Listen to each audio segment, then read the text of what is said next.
It has been almost 5 years since I started this channel. I've been on YouTube for almost 5 years.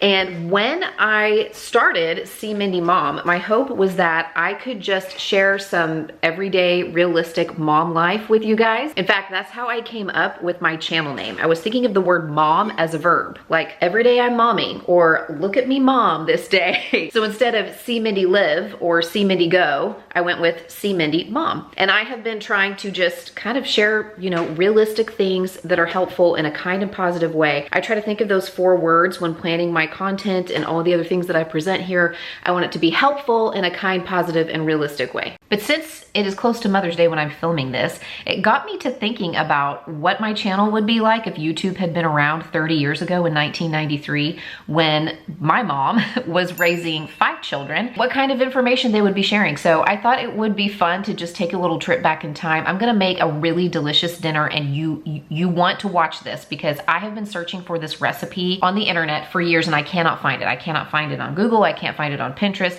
I called my mom and she called her best friend who was our neighbor back in 1993 because she was the one who had the recipe. So I'm gonna be making paprika wine chicken, some other things in this video, so there's still some cooking. We're just gonna have a little fun today. I've got some chicken thawing out in the sink right now, so we're gonna get going on dinner here in just a minute. But first, I need to unpack my Thrive Market box. They're sponsoring today's video, and this box came a few days ago, so I wanna get it unpacked and put away. And let me tell you, back in 1993, when my parents had 5 children, eating them out of house and home, they probably would have jumped on the opportunity to have groceries delivered. Grocery pickup and delivery was just not a thing. I mean, the internet was not a thing back then either, unless you were maybe working for the government or in a tech industry or something, but we did not have internet in our house until much later. So having something now like Thrive Market where you can go online and shop on their website, pick out the things that you want and have them delivered right to your door. I mean, that was something that wasn't even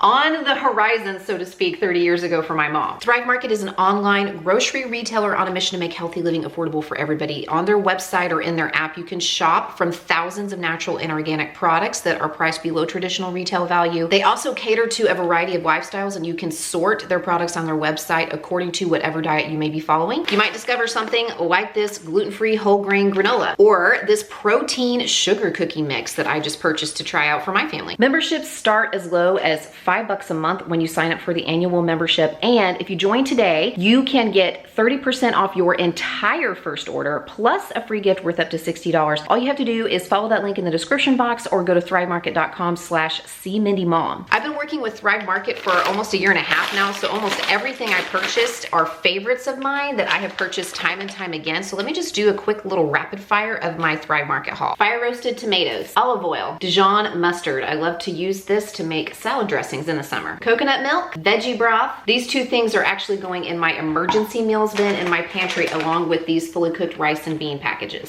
Pasta, brown rice, ramen cakes, my daughter's favorite pretzels, my husband's favorite pre-workout snack, this mom's favorite coffee add-in, plus a fun friend to try out. And for later on in the day when it no longer makes sense to drink coffee, I also picked up some of this ginger beer for a delicious evening cocktail, my favorite, a Moscow Mule. They are super meticulous and careful with how they pack things. I've never had something come busted or broken. Plus the packaging is recyclable, and I use those boxes all the time to gather things around my house that I might be taking to Goodwill. They come in handy. Again, thank you to Thrive Market for being a longtime supporter of my channel. You can visit that link in the description box or go to thrivemarket.com/SeeMindyMom to get 30% off your first order plus a free gift worth up to $60 when you join Thrive Market today. In 1993, 30 years ago, I turned 11 years old in July. I finished the 5th grade and started the 6th grade. I liked school, I was good at it, I was an excellent student. In fact, I did not miss a single day of school for 4 years straight. 4th, 5th, 6th, 7th grade. Not a single day. Yes, I was a nerd, still am. I will wear that like a badge of honor. You'd be hard pressed to find 2 yearbook covers that say 1990 something more than these 2 right here. Am I right? Also, 4 years, I took the exact same thing in my lunch every day to school. I'm going to pack it or something similar for my children for their lunch today. My dad packed lunch for my little sister and for me because my mom went back to work teaching when I was about 5 years old, and she was often out the door after she had fixed our hair and gotten us dressed, and Dad fed us breakfast and made our lunch. And he always sent a turkey sandwich. When I was little, it was actually crackers and cream cheese, but eventually I learned to like sandwiches. And by sandwich, I mean meat and cheese on Wonder White bread. Wonder bread that my parents probably picked up at the Wonder Bread outlet that was down the street from my house for 40 cents a loaf. Yes, you heard that correctly. My mom actually told me they used to visit that store and get several things like snack cakes and treats and lots of different kinds of bread, including sandwich bread, 5 loaves for $2. Isn't that incredible? There was also an applesauce or fruit cup, and back then fruit cups came in a can like normal canned goods, and it had a little pop top that you would pop off. It came in like, you know, an aluminum can. Now they come in plastic just like the applesauces do. A small bag of chips, and I think the ones we got were even smaller than the individual packages today. These are little 1 ounce packages. My dad got these from a grocery store in our town called Pratt's, and they were like 8 for $1, and they weren't in a box like you would buy at Sam's Club or at Walmart now. You actually just picked up the little individual packages, and the kind that my dad used to buy us for our lunches are no longer available in the little packages like this, but they do still make them. I saw them in Walmart in the big bag. This is what we used to get in little individual packages. Does anybody else remember Cheetos Paws? And would it be an 80s or 90s lunchbox without a Little Debbie's? Now, my little sister really liked the fudge rounds, and I feel like we got the fudge rounds more than anything, even though they were not my favorite. But today I'm sending our favorite, the OCPs, the oatmeal cream pies, because they just can't be beaten. They're the best, Little Debbie. I don't care what anybody says. They're the best. And I'm a little embarrassed to admit that I don't remember drinking water as a child, except when I was at the ball field playing softball. So to round out this lunch, my dad would send a high C juice box, and it was specifically high C, and I even had a special lunch box with a little compartment that fit the high C boxes perfectly, and it attached to the lunch box and dangled off the side. I'll see if I can find a picture here. If you know what I'm talking about and you had a lunch box like that, leave me a comment below. I am at my parents' house today, and I've brought you here a few times. I've filmed a few dinner videos or vlog style videos here for you, and this is actually not the house that I spent my childhood in. We moved to this house in 1996, just before my 14th birthday. The house I grew up in as a child, unfortunately, burned down after a tornado in 1999, but my parents have been in this house for 27 years, and I spent my adolescent years and then my college years and the years before we moved to where we live in Tulsa now, coming to this home. So the room that I'm standing in now was actually my room when we first moved to this house, just a few days before I turned 14. Instead of a queen bed here, there were like 2 twin beds, which made it really fun for when I had friends over to spend the night. But actually the room we're gonna check out now was my sister's room across the bathroom, this little Jack and Jill bathroom, because it has tons of like 90s nostalgia in this closet here. This is my old jersey from when I played softball. My sisters and I grew up playing softball. This is my jersey, and it even has the state championship thing. We won the state championship in 1995 when I was 13. If you are very much younger than I am, I might need to tell you that that right there is called a VHS tape player. I can remember begging my parents to get this for me for Christmas one year.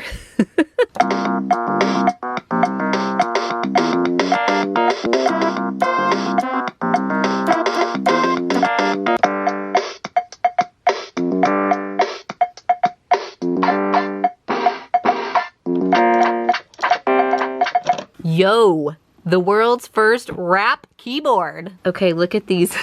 Look at these people. If that doesn't say 1990 something, I don't know what does. Okay, these right here are even older than the 90s. My sister and I used to listen to records as we were going to sleep. We had a record player in our room. These are even some that are just, I think, from my parents' collection from the 70s and 80s. Woo boy. Neil Diamond. Neil Diamond. Right there. What's your favorite Neil Diamond song? Oh, it's one we sing all the time at the football games. Sweet Caroline. Sweet Caroline? Oh, I thought it was Cherry.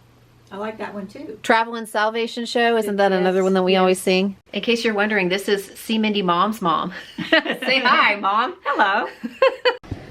Mom is leading me to another treasure trove of 80s and 90s nostalgia. Oh my gosh, look at all these. Okay, now these right here are like the ones I remember. These are like the oldest ones right here. I can remember getting her. I was maybe only 3. And I have a memory of my older sister getting this particular Cabbage Patch for Christmas one year. It was a big deal because she has what they called corn silk hair. So the hair isn't yarn, it's more lifelike and you could like style it. These were like all the rage in 1980 something. Can I also add that if I'm staying in this room and sleeping in this bed, and then I discover that this is what is in the closet next to me, I might be just a little bit freaked out. I don't know. Oh man, the Tonka Barbie car. This thing, let me tell you, it has taken a beating. This thing has crashed into so many driveway things, like cars in the driveway and garage doors over the years. They do not make them as sturdy as this anymore. This has been through quite a few of us. Oh, the original Polly Pockets. Yes, okay. They actually make them this small again, but these are actually from the 90s. Robin would have played with these. These were Robins, yeah. They were Robins. Okay, these actually belonged to my older sister, the middle child in the family. Mom says these are called the Joseph's Angels, and she got one of these on all of her birthdays. They go up to the age of 21. If you know what these are, if you have a set of these, leave me a comment down below. I think they're kind of neat. You were definitely fortunate if you had one of these in your house. If you grew up going to elementary school in the 80s or early 90s, you probably remember an entire computer lab full of these things where we could play games like Oregon Trail and Number Crunchers. Okay, Mom thinks it's plugged in. Oh, it just came on. Oh my gosh, it still works. Winter Games was what it's in there. Oh my goodness, it's firing up. That is incredible.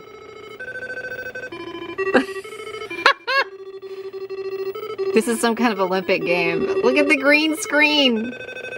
This pillowcase is well over 40 years old.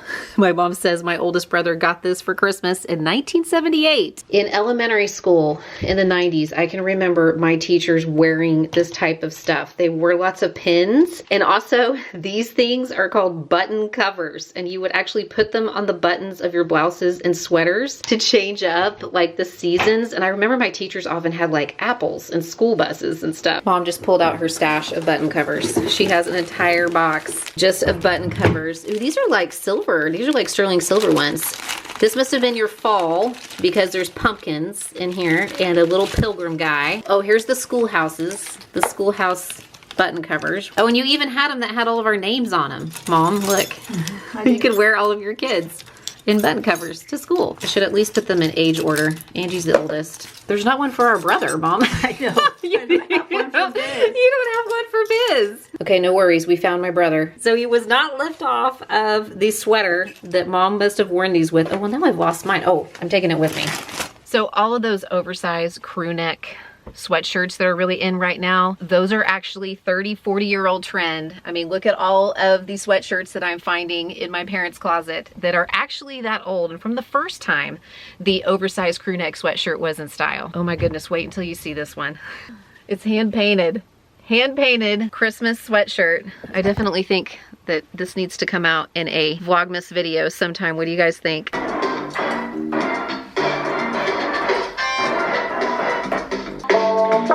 I may or may not regret having brought this thing home.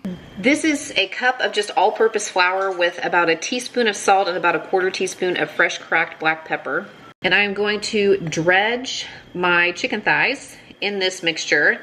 And then I'm going to put them here into this skillet. And I have a little bit of oil in here. I'm just using vegetable oil because that is what I remember my mom using. I want to brown these for probably about 4 or 5 minutes on each side. And the recipe says while they are cooking to sprinkle a little bit of paprika over the top of each of the chicken thighs. My mother used to do this with chicken breast, and the original recipe actually says chicken thighs, chicken breast, and chicken leg, which makes me think that it was like a whole fryer chicken that somebody had cut up and they just cooked, you know, all the pieces of the chicken. Now I'm gonna remove my chicken pieces and set them aside. I don't need to cook them all the way because we're gonna finish cooking them in the oven. I'm gonna turn the heat down to low, and then to my pan I am adding 4 tablespoons of butter, 2 to 3 cloves of garlic. I'm just gonna use kind of a heaping tablespoon from my jar of already minced garlic.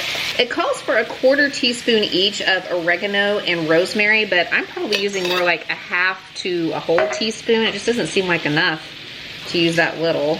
And I love rosemary. I have some fresh rosemary growing in the garden, but there's not enough of it yet for me to use it. I wanna let that saute for just about 30 to 60 seconds just to let the garlic get fragrant. And now I'm gonna pour in 1 cup of dry white wine. I'm gonna let mine come to a simmer and simmer just for a minute or 2 to kind of deglaze the pan. And then you could pour this over the chicken thighs in a casserole dish and pop it into the oven, but since my skillet is oven safe, I'm just going to put the chicken thighs right back in the skillet and pop the lid on. The recipe says to put them in a 350-degree oven for an hour covered, but I think it probably won't take that long. I'm gonna check mine at about 35 minutes and just use my meat thermometer to see where we're at and how much longer they need to be in or if they're ready at that point. I just want them to cook to a safe internal temperature. To go along with this, I have some potatoes in the pantry I need to use up, so I'm just gonna make plain old mashed potatoes, and I'm gonna open up a few cans of green beans, and I'm gonna heat those up and make them the way that my mom made them, which was just to add a packet of onion soup mix to like 2 or 3 cans of green beans and call it a day. My kids are learning a little something about 8-bit entertainment right now. Oh man, my star was there too. My son just tried to instruct me on the Nintendo by telling me that you can't punch bricks out when you're small, Mom. Do not speak of the deep magic to me. I was there when it was written. Listen, you are not as nimble with this thing at 40 as you are at the age of 11. Okay, just gonna say. Okay, I can't believe you remembered where that is after all these years. Where all the little special like bonuses are. The things our minds hold on to. It's a little harder than you remember, huh? Because the buttons aren't any good. Oh, please. Yeah, it's the controller. It's always the buttons. It's the controller.